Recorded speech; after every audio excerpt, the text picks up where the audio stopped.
Hello and welcome, Posituners. We are back with part 2 of my first episode, which is my mission story. So let's dive back in, shall we? If you remember, I had just told my dad, the Mormon bishop, I can't go on a mission.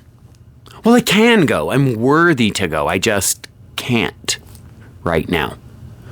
That was the important piece because at that time in my life, I honestly believed it was a right now thing, not ever, which is where things are as I sit here telling this story now. I still believe in that meeting with my dad that this was a technicality. I explained what I had been doing and how I had been preparing. To my surprise, my dad was quote-unquote cool with it. He actually agreed with me that this was a big decision and I needed to know.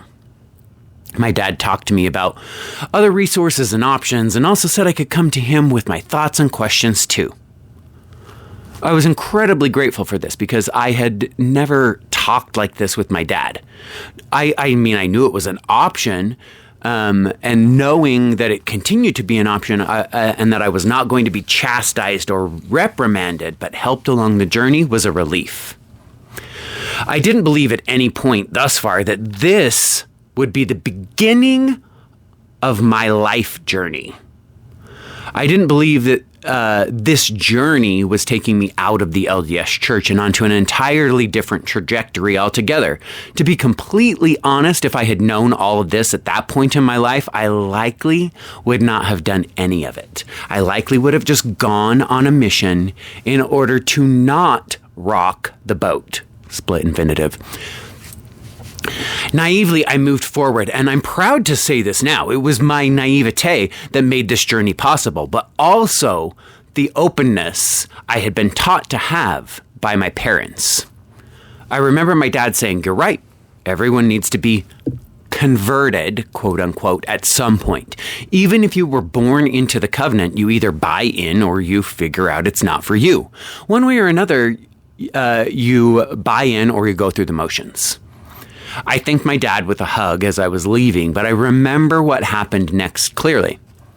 Do you want me to tell you your mom, or would you rather I told her? Well, this was something I hadn't really thought about because I didn't figure on this outcome from the meeting. "Will you please tell her?" I asked.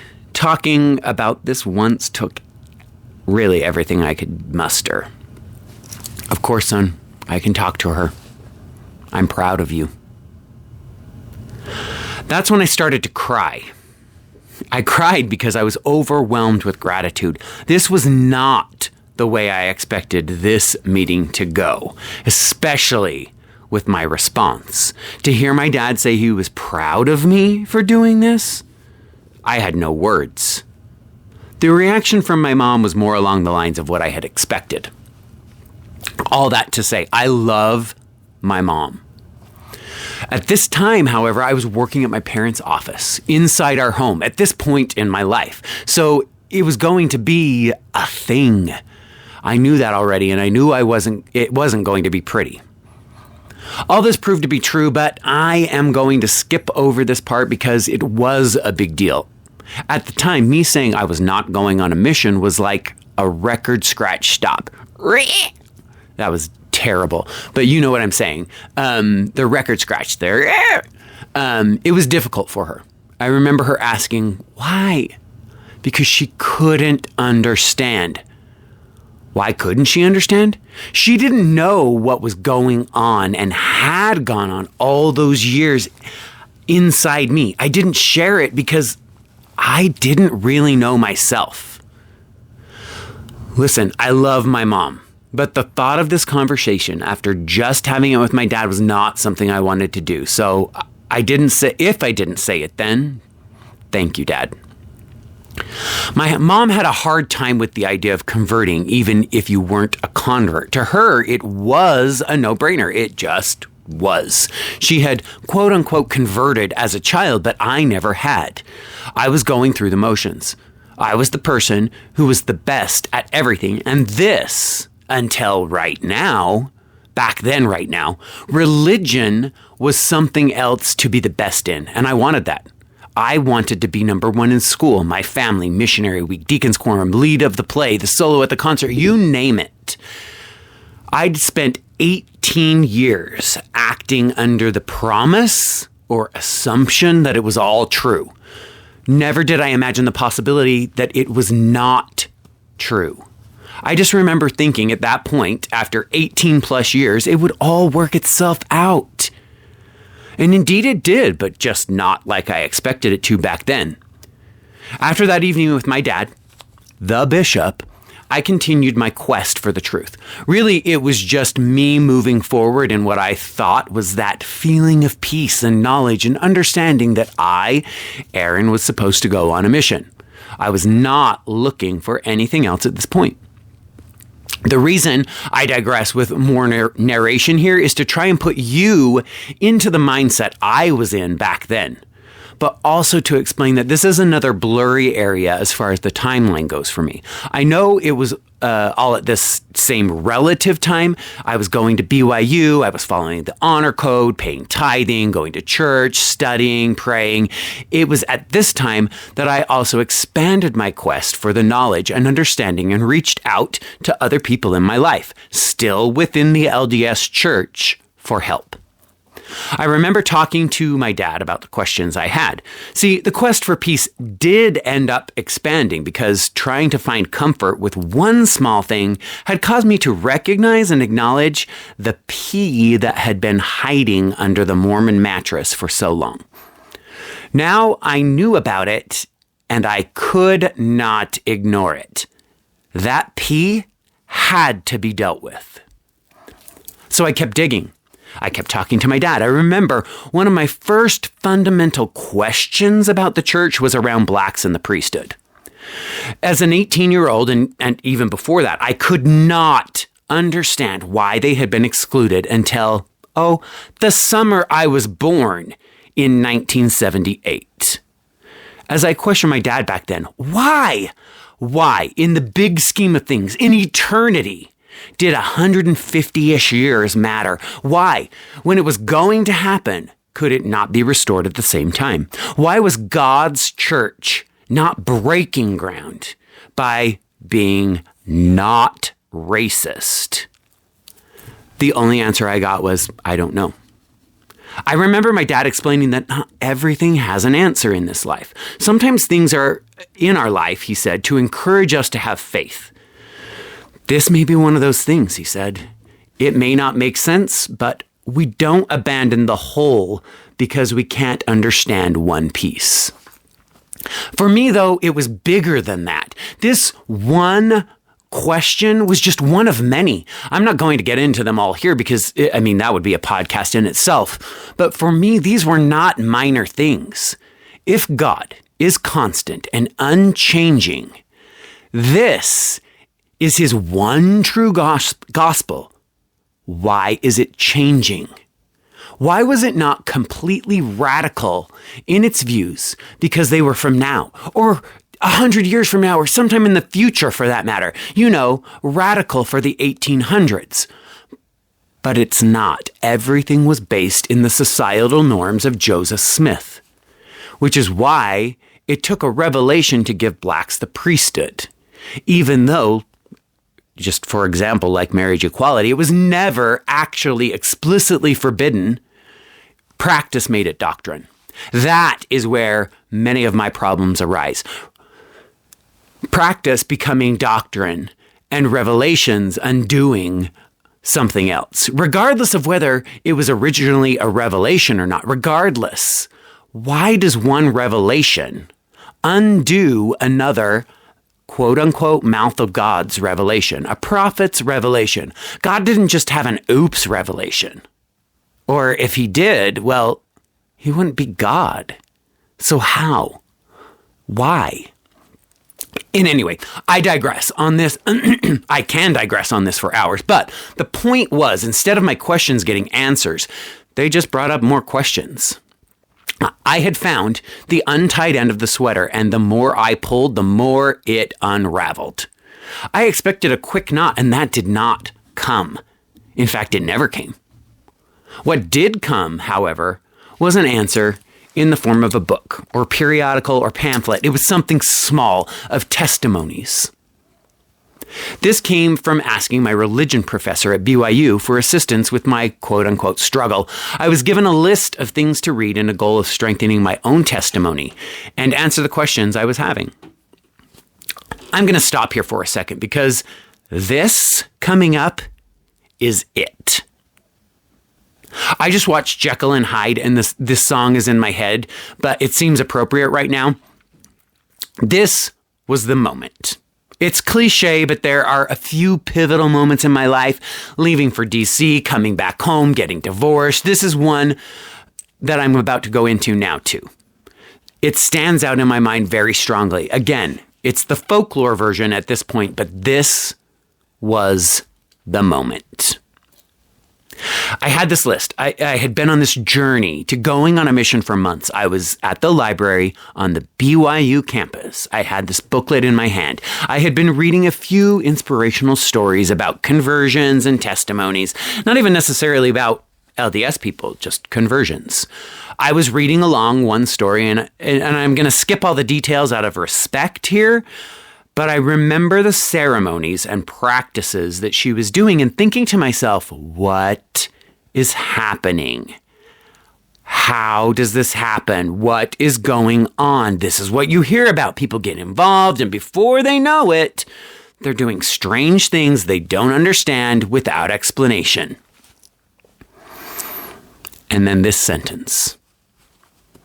All this and more I experienced as a member of the LDS Church. Silence. That was it. That sentence has stayed with me all these years. In that moment, I knew nothing. That's how I felt. Honestly, the only way I can describe that moment is like the foundation of my life was ripped immediately from underneath me. And to add insult to injury, I had to fall 10 feet and have the wind knocked out of me at the same time. I couldn't breathe. I couldn't move. I don't think I could think. Honestly, it felt like the world went silent. I remember that breaking with someone calling out to me, and that's what brought me back into the present moment. Are you okay, dude? Someone asked from the other end of the table. I honestly don't remember if it was a boy or a girl. I don't remember a lot about what immediately followed. I have snippets and then nothing. This is trauma. And I'm not trying to be funny or make light of it. I'm trying to, I don't want to make a mountain out of a molehill. For an 18-year-old in my position at that time, in a small town, in the late 1990s, it felt like my whole life was a lie. I have since seen many, many other people, not just Mormons, go through this exact same trauma, and trying to reconcile it can be unbearable. This podcast will hear many of these stories like this, I'm certain. The good news is this turns much lighter, but it did get darker.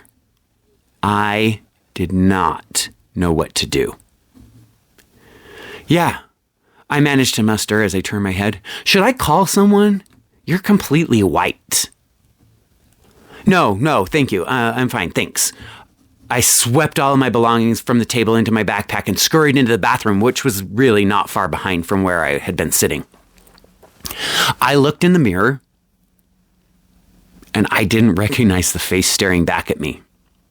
This was twofold. I was white as a ghost, and I literally didn't know who that person in the mirror was anymore. Everything I was wrapped up and entangled in Mormonism. If not that, what?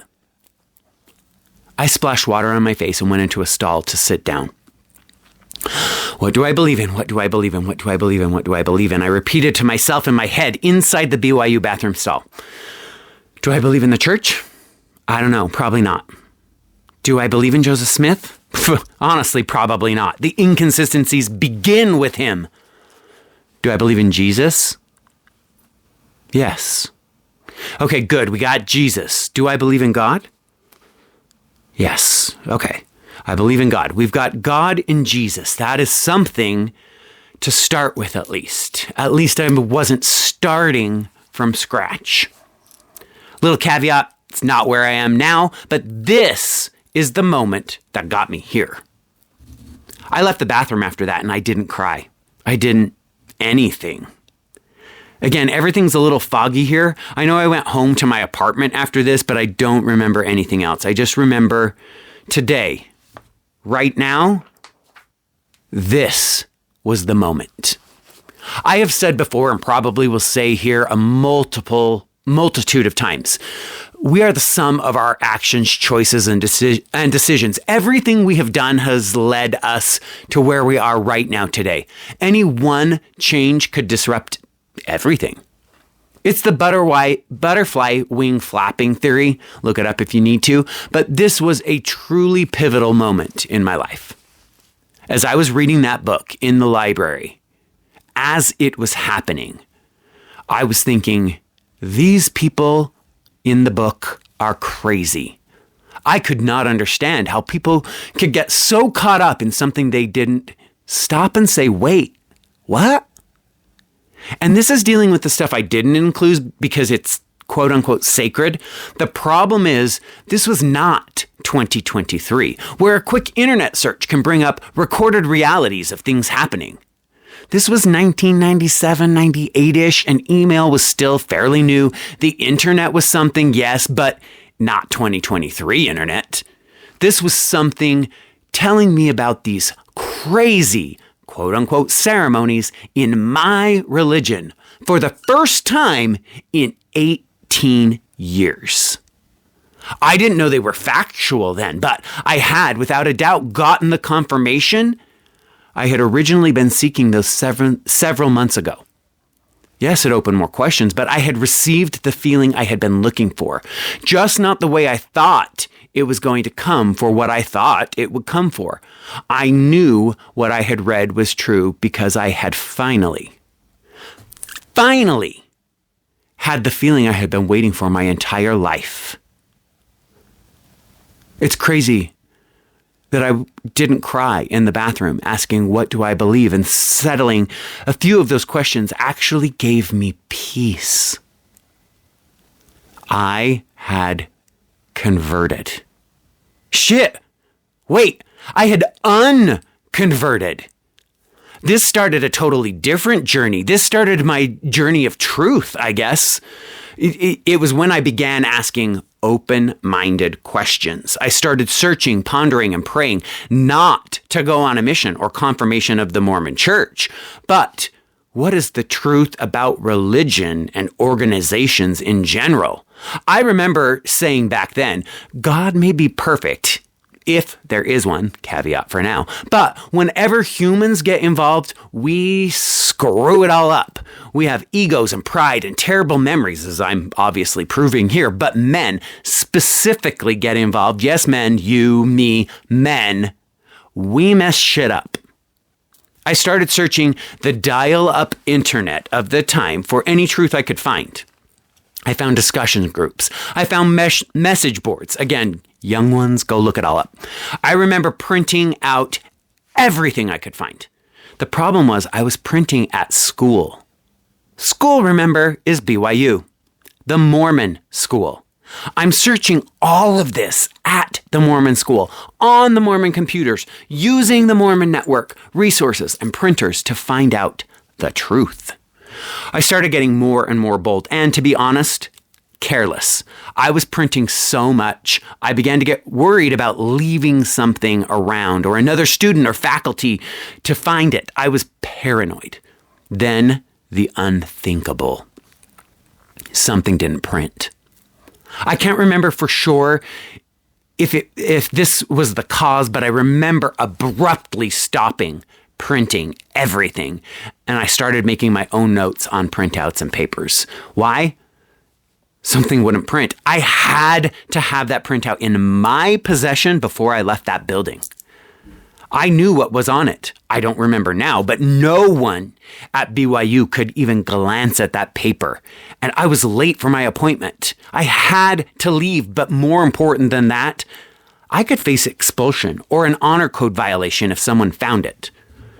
I know now that this is highly unlikely. Most of the people working at the university at that time knew less than I did about computers and the internet, and to try to track down who did it back then, in any case, I was distraught at the time with the printing situation. I did end up recovering that document, but that was how printing ended. Printing ended, but the journey that has brought me here, it had just begun. That's it. That's my story. Obviously, that is not it. As I said, that was just the start. But it's important because it was the start. The reason I'm here doing this today, the reason, if not all things that have happened in my life since, are because of this moment. So join next time. I don't know what we're going to talk about, but the journey always continues. Be well.